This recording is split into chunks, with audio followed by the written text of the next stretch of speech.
Hi, welcome to Venture Scaler.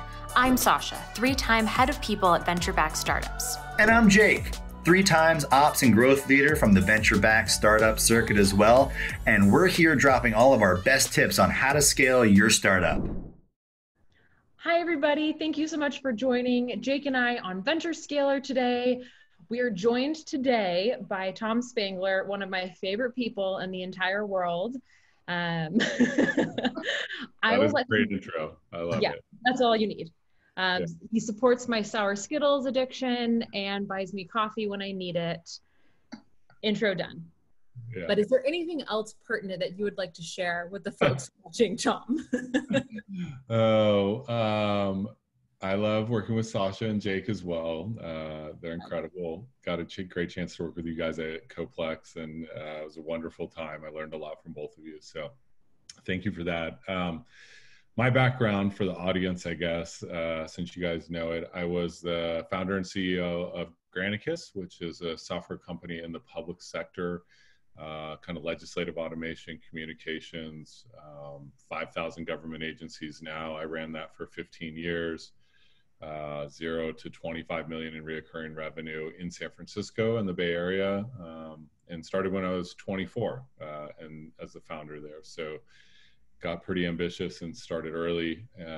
Before that, I was at Anderson Consulting or Accenture. And then now I'm the executive chairman of another GovTech company, PrimeGov, which essentially is our kind of 2.0 of Granicus. And I like to call our workday to those founders, PeopleSoft, and they kind of did the same thing. So new tech, 100% in the cloud, but going back to the same buyers in the same market with just kind of a new company and a new approach. And in between, I've done my fair share of angel investing and advising for early stage startups, and find that's where I do my best work. Yeah, let's not forget your golfing and Star Wars Legos. Wow, I know we're going to get that personal. Yeah, I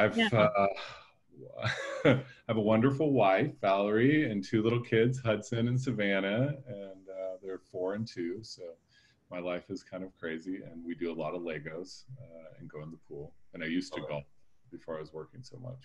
I'd like to golf again one day. Nice. All right. Well, thank you for that great intro, Sasha. One of your best.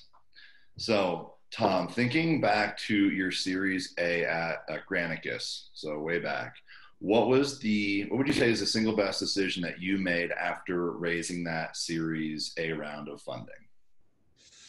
Yeah, best decision afterwards. Well, let me give a little bit of context of where we were at. You know, our story, we were founded in December of '99. So to give you guys the way back dates. Oh yeah, this is a great story. I'm excited for this one again. And, we left our jobs like a month before the .com crash. So all of a sudden we were these like 24-year-old founders with these big ideas about streaming video, especially live video being a disruptive technology, and then we couldn't raise any money. We raised a $200,000 friends and family round that we'd kind of had committed. And of course, our expectation was like everyone else, like, oh, just 60 days after that, we'll raise like a $40 million Series A, because that's like what everyone was doing, like over a weekend.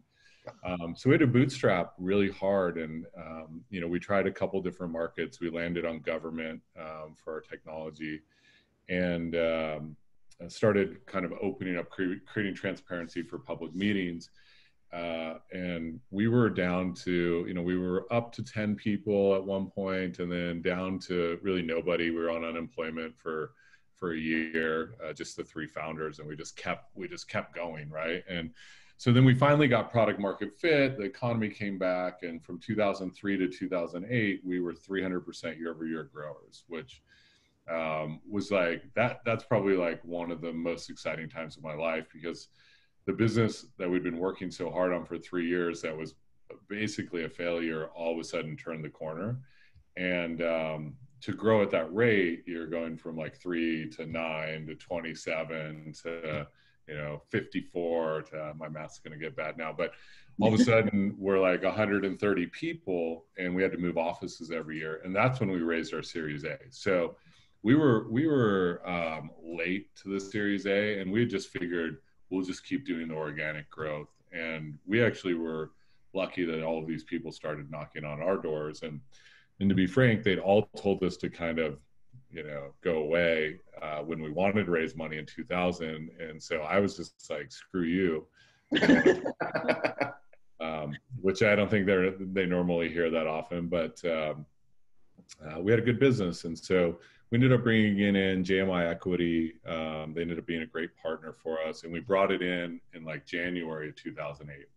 So that was right before the recession. And I think we actually probably made a lot of bad decisions with our Series A. So we were ramping. We wanted to ramp even faster. 300 year-over-year growth wasn't enough. So we hired really heavily into the recession, and then we had to cut them back. And I think the number one benefit that we got out of the Series A, which was about $5 million on the balance sheet, but we raised 10, so we did a recap and some liquidity, which is pretty common, but was that we had the money to make those mistakes at that point and respond to this terrible economic situation in 2008 that essentially stopped our sales.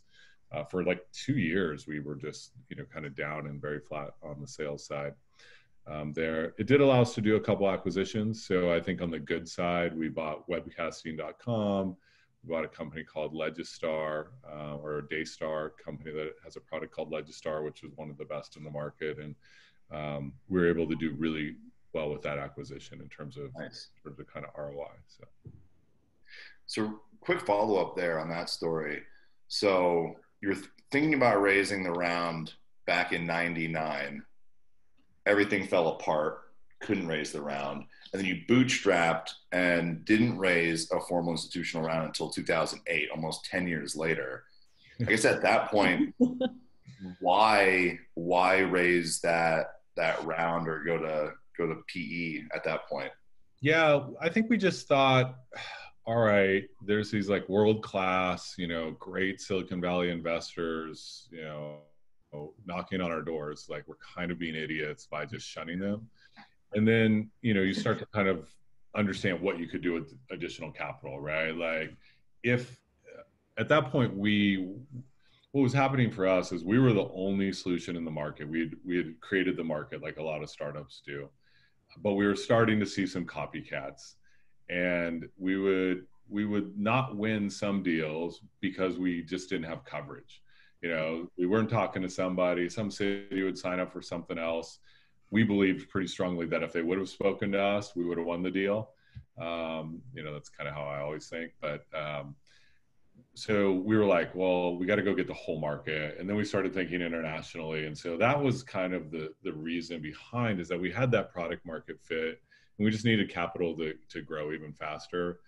And we were having to stay really lean, through that growth. I mean, we were hiring a lot of young people at entry-level salaries. We were having to coach people up.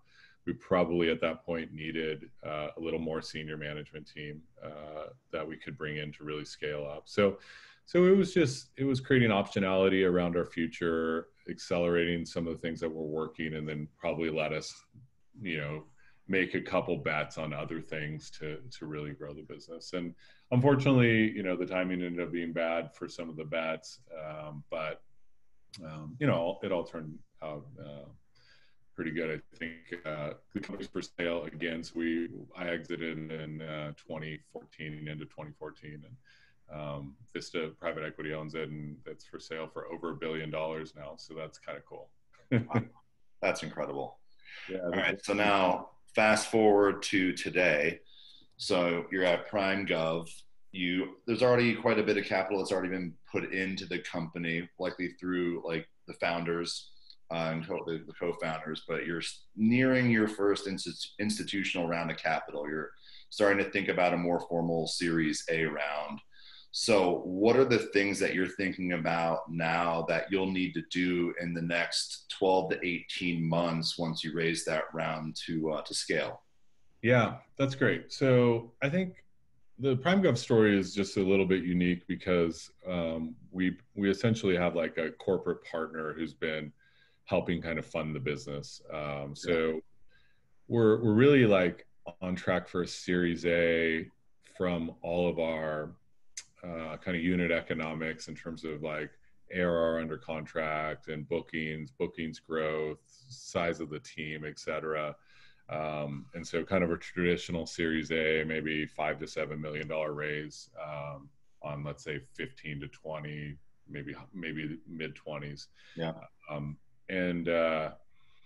Yeah, so it's exciting to think about what we could do kind of for the capital. I mean, for us preparing for it, you know, we're leading our story with the team, right? So same team that's built the market leading company in the space is pretty attractive. So a lot of investors like that. I would say, you know, for other entrepreneurs that are out there, like assembling a team that has high credibility in your market, you know, one, we really leverage that domain expertise to be good at the work that we're doing to create value for our customers, but the investors really like that as well. You know, I think in terms of looking at getting the unit economics right, you know, the CAC to LTV view for us is really top of mind. The win rate is really top of mind. The size on ARR under contract, churn are all things that we're kind of highlighting in the business. One interesting caveat, Jake, you would appreciate this, is in speaking to some investors in GovTech, especially later stage, they actually believe that like $1 spent for 50 cents back on first year contract is like a really good ratio. because they're assuming they're giving you credit for 9 years on the contract in their model. That's all right. So they're taking that, you know, times 9, and so now you're like 1 to 4 on actual LTV, but it's over a much longer period of time. So we're at like 1 to 1.3, 1.4. We want to be at 1.5, but turns out that's a really aggressive number, and that's not on the value of the contract, but actually on the first year, right? And most of our contracts are 3 years long. So if you tripled the number, it would be, you know, it's no quick, but it would be up there into, you know, some of the better numbers, or maybe no traineal. Thanks.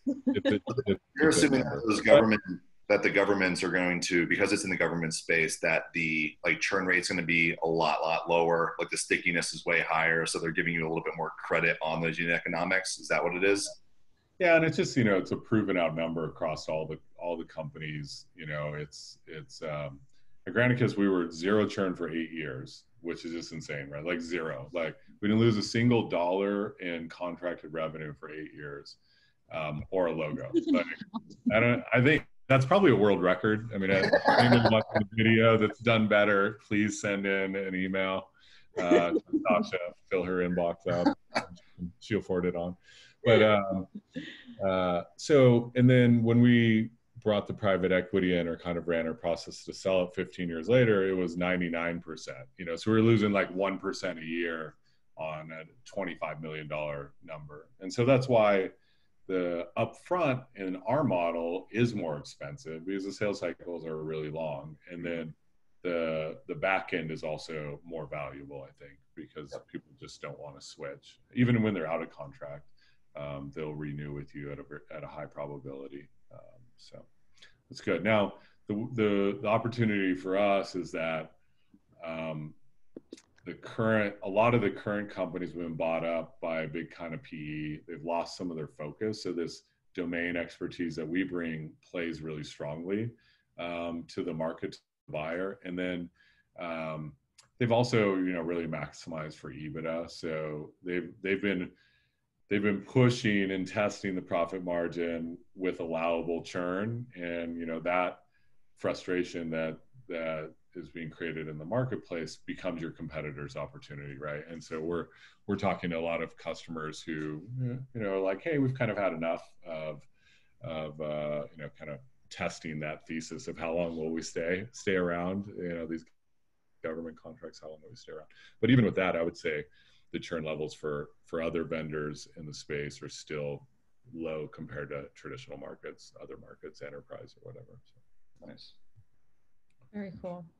Well, Something Jake and I talk about a lot is that when you're building companies, there's different people for different stages. So the person that gets you from 0 to 1 may not be the person that gets you from 1 to 10 and 10 to 25. But you happen to be a founder CEO that was the 0 to 25, which is incredible. So I'd be curious how your role as the CEO changed over the course of your time with Granicus, over the 15-year tenure you had there. Yeah. It's such a good question. It's such a smart insight too. So the fact that you guys are talking about it, yeah, it's awesome. I think a lot of people make this mistake in their hiring is they're like, oh, this person's great. You know, they were great in their last job, but that was, you know, I always use Oracle. You know, that was at Oracle where like, especially if I think about salespeople, like you have like a team of 8 people that do all the work for you, right? Like, you know, oh, where's my RFP writer? Where's my BDR? Where's my, you know, competitive research guy? Where's my demo, my sales engineer? And you hire that person into a startup as sales rep number 1, and like they're just going to fall on their face, right? It's just like, oh, wait, you want me to do all that? Oh, and build all the process that was already there when I got there. And not to say that Oracle sales rep isn't incredible. Like these people are making like $1 million plus salaries and bringing in $20-30 million in revenue. But it's just, I think you're right. It's a very different role. So to answer your question about like my journey and how it scaled, you know, I started out, well, first of all, I think I want to say like I had 2 incredible founders, Javier Muniz and Emery Jones. And the 3 of us had very different skill sets. Emery was finance and operations and just the kindest, most humble person in the world, and just gave so much care to our customers, but took care of like, you know, all of the like back office stuff that for me, like I would just like procrastinate on forever. And then Javier did all the tech. You know, he built the infrastructure, built the software, did all of that stuff. And I was really the sales, marketing, you know, kind of the inspirational energy, spoke at all the conferences, kind of some of the roadmap. Javier and I really collaborated on where the product would go from there. And so that was my initial role. And I remember, you know, days where all I would do is put my head down and just work on sales. You know, I would say like, we're out of money. I'm not going to get paid unless I close a deal. So I'm basically on a no salary comp plan. And so it's like, just go close deals. And that's all I'm doing is being the sales rep. No process really built because we didn't need to scale anything. And then we started to get this momentum, and it's like, okay, I've got to hire some people. And, you know, finding people as a CEO that fit well with you, I think is step number 1 is have real honesty with yourself, like what your strengths and weaknesses are, and then hire people that support, you know, fit well with you. So support your weaknesses, most importantly. And so I ended up hiring a lot of people who were very detail oriented, very process driven, like to build systems, because like I just never took the time to do that. Like I'm the big picture guy that's always like, oh, if we go over there and we do this is going to be a great market and we can win, and then I could sell the customers on that. But to scale the business, I really hired a lot of people that knew how to kind of scale. And I think this is a long-winded way to answer your question. I think the hardest job I've ever seen anyone have to do is come in and be the individual contributor in a team, become the team lead when you hire the second person, and then be hiring additional team members as the lead and building the infrastructure behind it, right? And in these early stage startups, you have to do that in every single department. Is like, okay, I got to go do the job. Now I earned the right to be the department head, whether you want to call that a VP or a director or a manager or team lead. And now I got to build all the process. I got to hire the team. I got to train them. I got to get them aligned.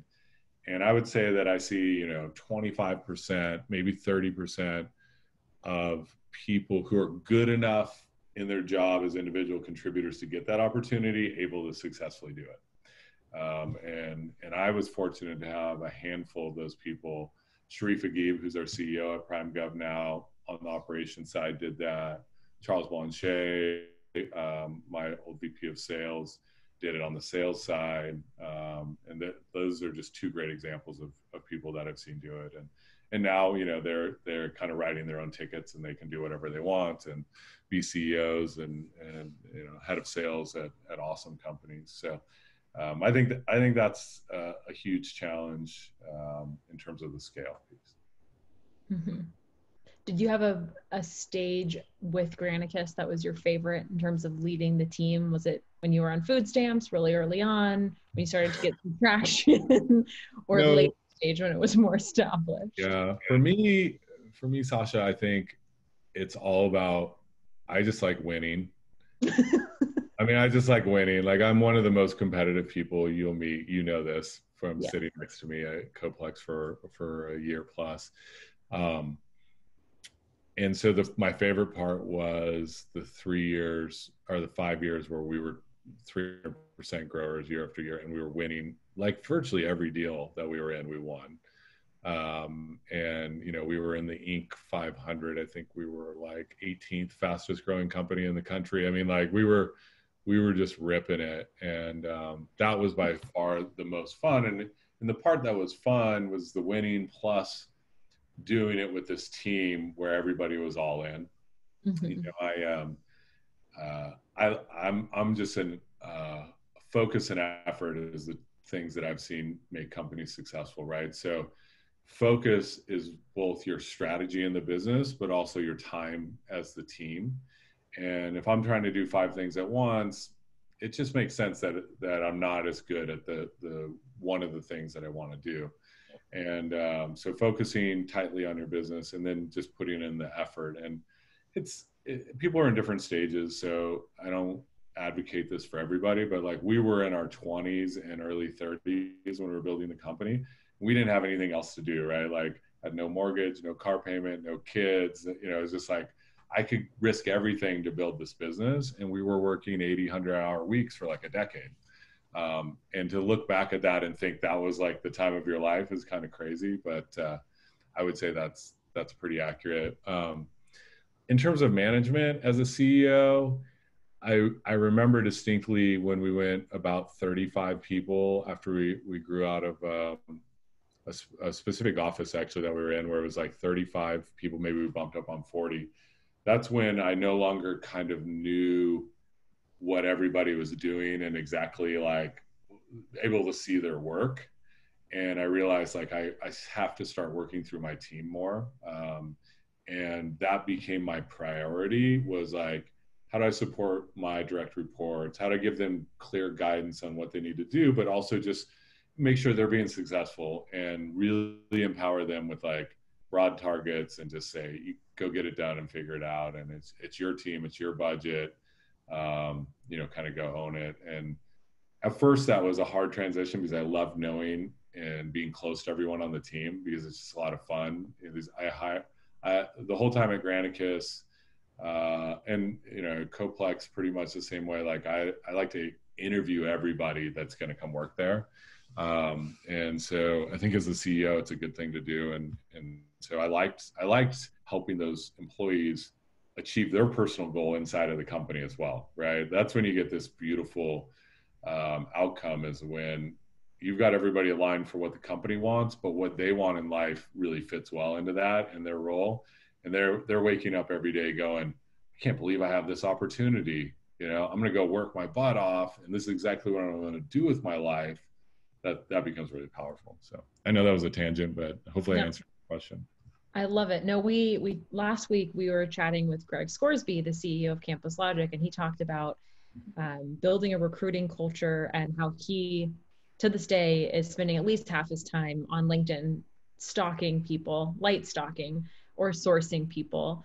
And I think that's a super important piece of any CEO role. So I'd be curious, like you mentioned, making sure everyone's growth paths and purpose is aligned with the business. When you were hiring people, how did you ensure that you were hiring the right type of people that would feel that way coming into work every day? Yeah, this I think is going to be my favorite question because I think this is just like where I've always been successful and building great teams. And so I think it's a pretty simple formula for me. I think as a CEO, one thing you can do is you can have the, whether it's your people ops or your direct reports who are hiring for departments, make sure that they're getting all the functional stuff kind of out of the way.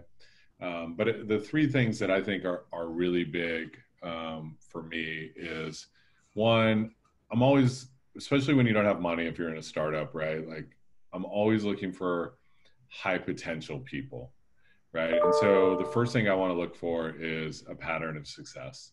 And so my interviews, as you guys both know, when I interviewed you, when we got to work together, I always say, like, start as far back as you think is relevant in telling your story, right? And people were like, what? Like, I'm in this interview, I just want to talk about my current job and how good I am at it.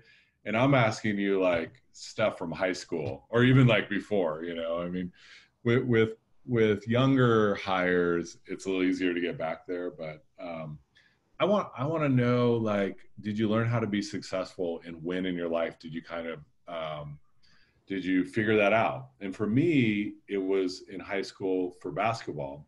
Like, I was all I cared about was basketball. Lute Olson, who was the coach at Arizona, passed away last night, which was really sad because that was my team growing up. My grandfather was a coach of the U of A.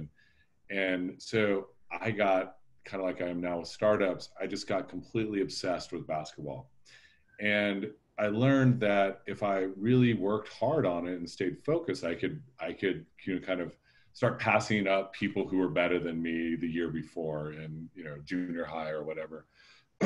And so that's where I learned the discipline of kind of my workouts, my training, my focus that made me successful there.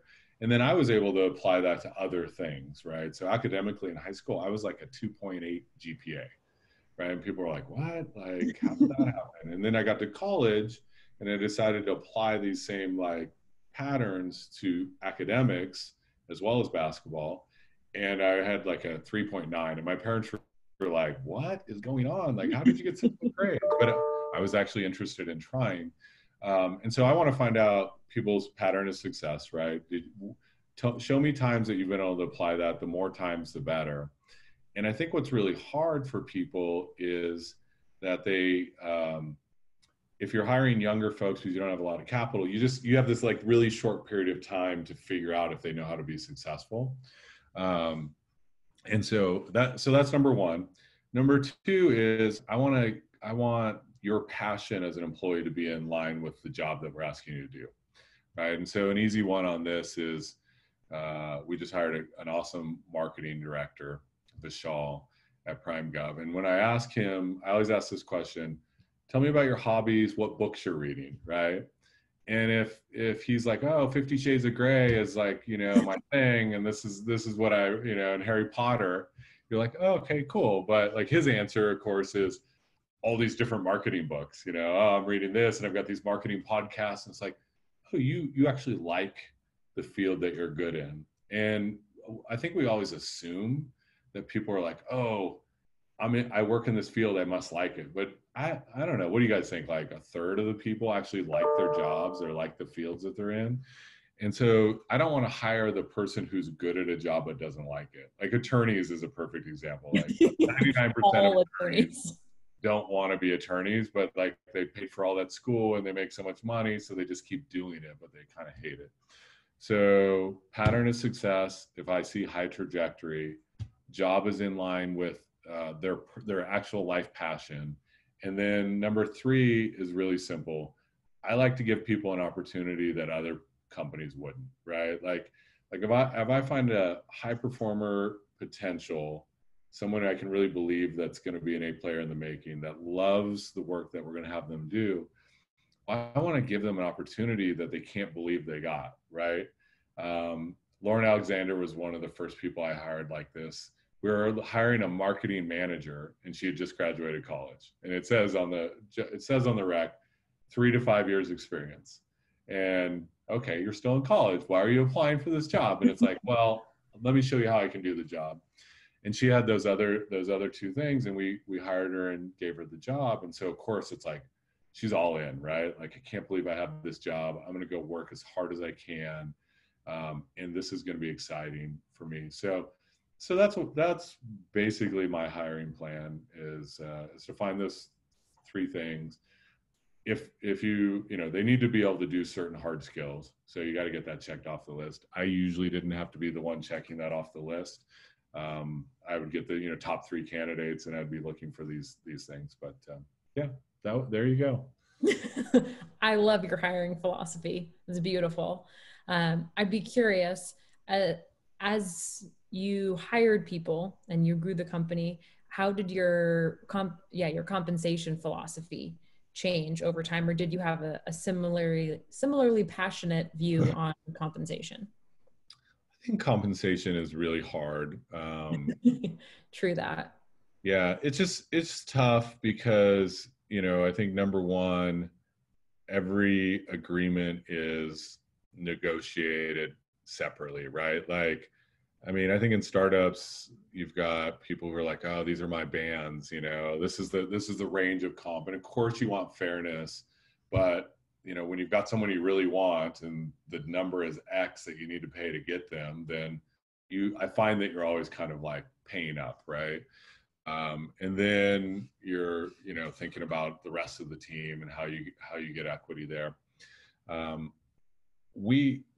always try to pay people for the value that they're adding to the business. And I think one of the things Silicon Valley has done better than anywhere else, and I think Jake could attest to this from his time at Uber, is they're just really gracious with their ownership, with the stock options.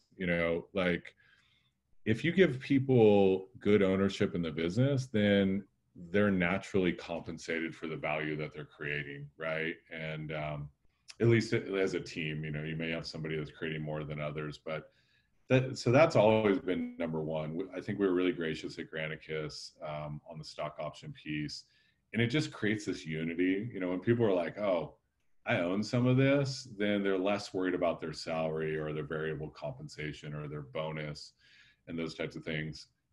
After that, like, of course, when you have scarce resources, you're trying to put some of that in variable, right? Like, if it's like a profit share, essentially, like, hey, if we can do X, then you're going to get a little bit more.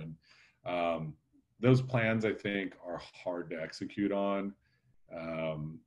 They're hard to build, they're hard to execute on and set good expectations. So I think it's tough, but that's another tool for startups to use.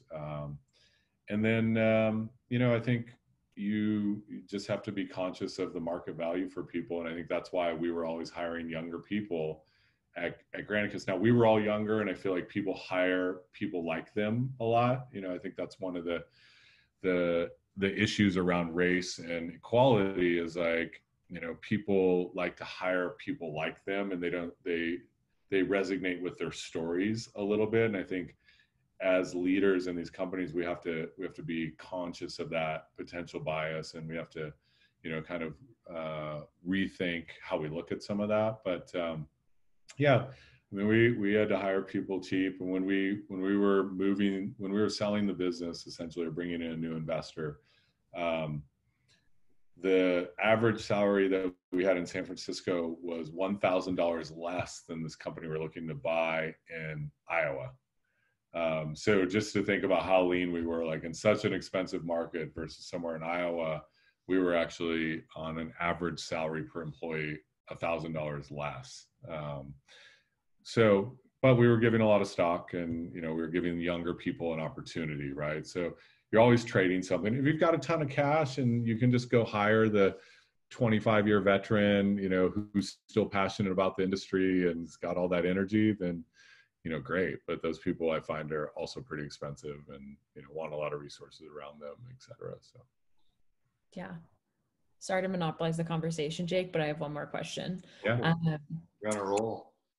Thank you. No, but thinking back to what you said a couple questions ago when you were thinking about building the business and scaling it up over time and shedding pieces of your role, how did you know that you needed to bring on a head of marketing or a head of sales? Were you super data-driven about it? Did you know when I hit this metric, I'm going to bring someone on? I know that's probably not you. Or did you have a feeling? Did you meet someone and want to bring them on? What was your methodology in hiring some of your key executives? That's a good question. to be fair to us back then, you didn't have the types of playbooks that you have now, right? Like I think one of the things that's changed just in the last 5 years is it's like, oh, here's a startup playbook. And when we started, there wasn't even SaaS. Like it was application service provider, ASP, and we were early and we were building our own infrastructure. Anyways, so we were kind of reinventing the wheel or inventing the wheel for the first time in some of these cases, because it just wasn't well documented, what the KPIs need to be to drive certain hires. I think there's better data now and better ways to look at these businesses, which is great for founders. I think there's a better roadmap. For me personally, we would just look at where I was having to spend a lot of time at things I wasn't good at. And so, when we had the 3 founders, the first hire we made was marketing, because we all looked around and was like, okay, none of us know how to do this. Like we could do everything else in the business. But we were like, I was making up marketing documents and proposals and they all looked terrible. Like from a design element, like everything looked awful. And so really we needed a designer more than like a demand gen person, which we were doing pretty good at, but designer, and then, all the other kind of marketing things that came behind that, brand building. And now there's such a science behind, all of your SEO and your ads and your content marketing and thought leadership all kind of playing together. And there's like a good playbook to build that stuff. But I think that, and then the next part was, what parts of the business the team are not scaling well. And I think one of the hardest things to do is have some feel for building a bench or hedging for people that aren't going to scale, right? And I had people in different roles that just didn't scale up. And so then you were kind of stuck, right? Like, okay, now the worst thing for culture in a startup is when you've got to go hire the senior person to sit on top of your rock star performer who couldn't scale, because the same thing always happens. The rock star performer wanted that job. They couldn't quite cut it. You've had conversations with them about it, but they still kind of believe they should be able to have that. You bring in the senior manager who knows how to scale, but they don't know anything about the business. So now they got to go depend on the rock star who wants their job for everything. And they're like, why do I have to train this guy up? Like, why is this not my job? And I think that puts a lot of risk on that team that didn't get to be the manager. Same thing could happen if you had 2 rock stars on a team and you've got to pick one, right? And then the other one leaves. And so just hedging a little bit, one of the things we did was you could reshuffle your org chart a little bit, like on operations. Maybe we spun out the design team because I had a really strong leader there. Where I wouldn't have normally done that, I would have left it in like the implementation team. But okay, now I've got a smaller implementation team with maybe a manager that doesn't need to be as senior as it was before, because I've kind of redone the org chart. So you got some tools there. I think they're all tough decisions. I think that's why you have a board and an advisory board to kind of think through some of those conversations and decisions. I'm curious. I wanted to do a quick follow-up on that last piece. I think that's going to be something that as like a founder or even like a people leader over like a larger team, that's going to be something that keeps on coming up. It's that really strong, like rock star individual contributor who thinks like, hey, why am I not getting that role? I see it happen all the time. I've talked to founders about that same thing. What are some things that you have done? How do you navigate those conversations? How do you help, set the stage for that type of situation to happen? How do you get the rock star to be like, to accept that decision? Yeah. Well, I think number one is that a lot of people don't understand that management is actually a skill set, right? Just like coding in a certain language or being able to manage the database, like management isn't something that everybody's good at and a lot of people haven't developed. And so I think that's part of it, is like, hey, this job doesn't just go to the smartest person on the team, the best individual contributor. And you see this in dev a lot, where a lot of devs don't want to be the manager, but they want progress, right? Like, hey, I want a promotion. I want to make more money. I want to be on a positive track. And all you can show me is management. And that's a problem. And I think there's some options there and ways to do that. But I think the other thing that's just critical is when you're doing your reviews, like, one, understanding where people want to go, and then understanding like what their gaps are and just being really honest about it. I see so many people who in a startup, like, we didn't do formal reviews forever at Granicus, but we had a culture where we cared so much about the people and we were working with them all the time that we were always having that conversation. And I think, Sasha, like, you and I talked about this at one point, like, I'm always having that conversation with people. You know, I'm just like, hey, you could have, you know, like, let's work on this and go there. And if you're doing it in a way that gives people the comfort that you're investing in them and you're trying to help them be their best self, then you can give that feedback all the time. And so then it's like, hey, I need you to get here, right? You want to get here, like, here's the things that you need to do. And if you're far enough ahead, you're giving yourself as the CEO the opportunity to see if that's going to progress or not and like get ahead of it. Where you're really screwed is like, if you're growing really fast or you lose some people and all of a sudden it's like, all right, in the next 30 days, I need somebody in this role. And like, there's no way I can coach this person up because I didn't plan ahead. Right. Now I go just hire somebody to do it. And like I said, I think that becomes a big culture issue. You know, you guys know, like, the early team that helped get things going in a company being replaced by the senior people for the roles that they always wanted, it really hurts the culture. And but at the other side, scaling all those people up is impossible. You know, so how do you scale up as many as you can and then work the right people in to be those kind of senior leaders? And I would say, personally, I was really good at the scaling up. I think we did a better job than most anyone that I've seen there. But I was actually not great at hiring the senior person in and plugging them in. We had several failures on senior folks that we brought in, that we plugged in to maybe the wrong role or the wrong personality or misaligned goals for them that just didn't work. And so that might be part of the reason I still like to hire that, you know, kind of up and coming person and grow them, because that's my skill set. And I know some leaders are really good at plugging in the right senior people. And it's a work area for me. I love it. I love it. With building Granicus in San Francisco, then moving to Phoenix and working with Coplex and now PrimeGov, what are some of the similarities and probably more importantly differences in company building in San Francisco and then not San Francisco? Yeah. Well, I mean, the one that everybody thinks about is cost, right? And I think the cost is a big deal, and it's a huge advantage out here. I would say the more noticeable differences for me, you know, the first thing that I really noticed was the culture and immersion in the startup community. In San Francisco, just to give you an example, and I think you guys have heard me tell this story before, but like Saturday night, 10 p.m., I'm at a coffee shop working on my laptop in San Francisco. I'm surrounded by a bunch of other people with their startups trying to make their tech company work.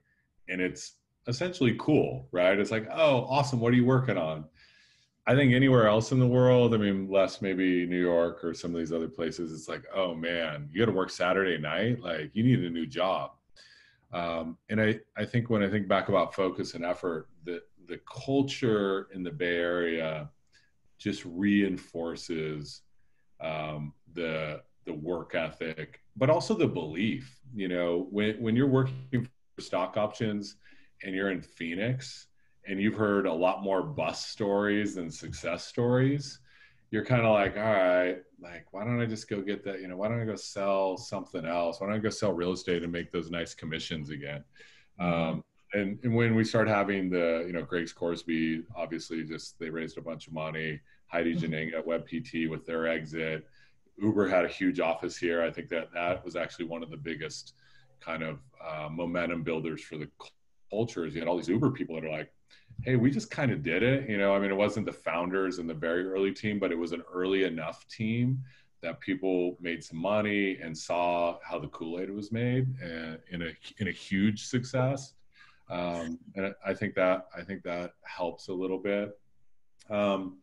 So I think that part's interesting. You know, I think the tech ecosystem here is certainly not as strong there, but I do like the sales and marketing DNA here. You know, people in the Phoenix metro are in services and real estate a lot, and those are kind of hustle industries. Like, I got to go out and, like, you know, make my money in either, you know, kind of commissions or tips or whatever. And I think that translates pretty well into tech sales. And so I'm bullish on our ability to be strong there. And then, of course, you know, we've been training up on the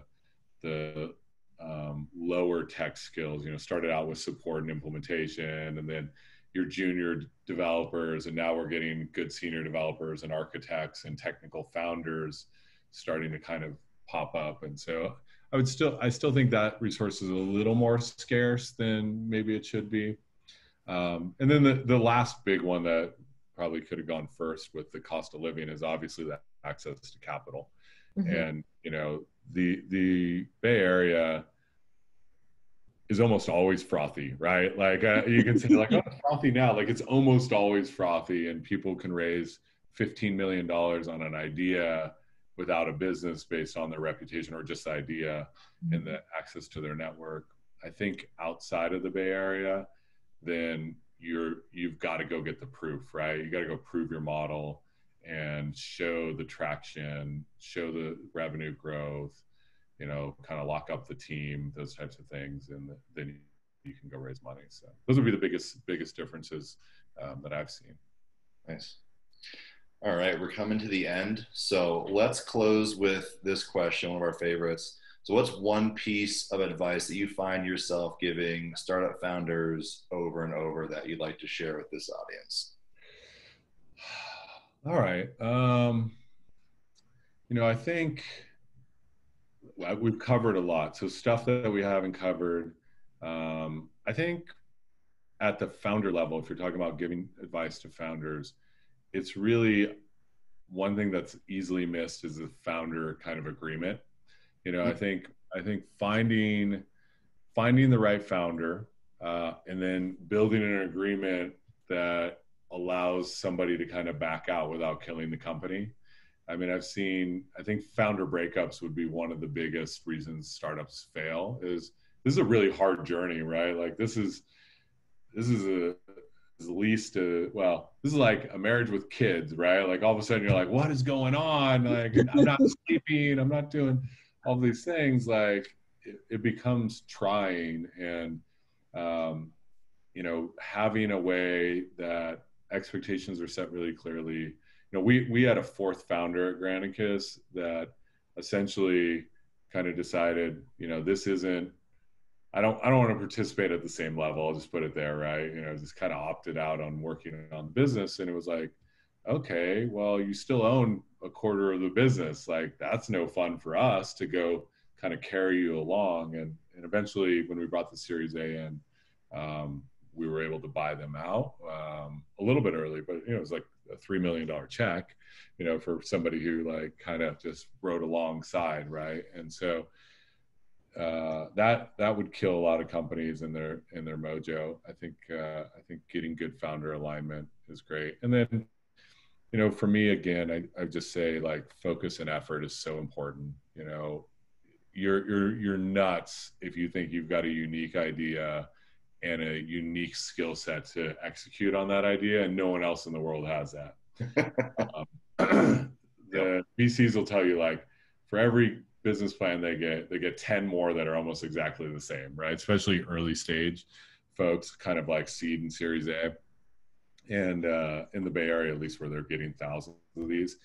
And so, like, how are you going to win? How are you going to beat that team? And I think you're going to beat them by narrowing your focus, down to something that you can own, and then just outworking them and outsmarting them, right? It doesn't always have to just be like crazy hours, but if you stay focused and you outwork your competition, I think all of a sudden your floor becomes a nice lifestyle business, right? Instead of being out of business. And maybe for some people that's, you know, still a big failure, but if you build a lifestyle business as your floor, it makes that work a lot more justifiable. And then, you know, you're going to need some luck too, right? Some things are going to have to fall your way. You're not going to hit a big recession or a pandemic or, you know, whatever. And you're going to get a little lucky. And that's where I think you get the really big wins, right? And you need a lot of positive breaks to get there. So. Awesome. Well, thank you so much for spending time with us today, Tom. We both love you, and we're so appreciative of you taking an hour out of your day. It's great. Well, thank you guys for thinking of me, and it was just awesome to catch up. And of course, you know, I love telling all these stories. So it's great. Happy to do it again. Awesome. Excellent. Thank you. And scene. Hey you, thanks for listening to Venture Scaler. If you liked what you heard, please be sure to give us a thumbs up and hit the subscribe button below so you never miss an episode. The show is also available on all podcast platforms, so you can find it anywhere you want to listen. And if you found the information helpful, share it with a friend, family member, or anyone else that you think could benefit. You're also welcome to connect with us on LinkedIn. I'm Sasha Robinson, and it's Jake Huber. Thanks again for watching, and we'll see you next time.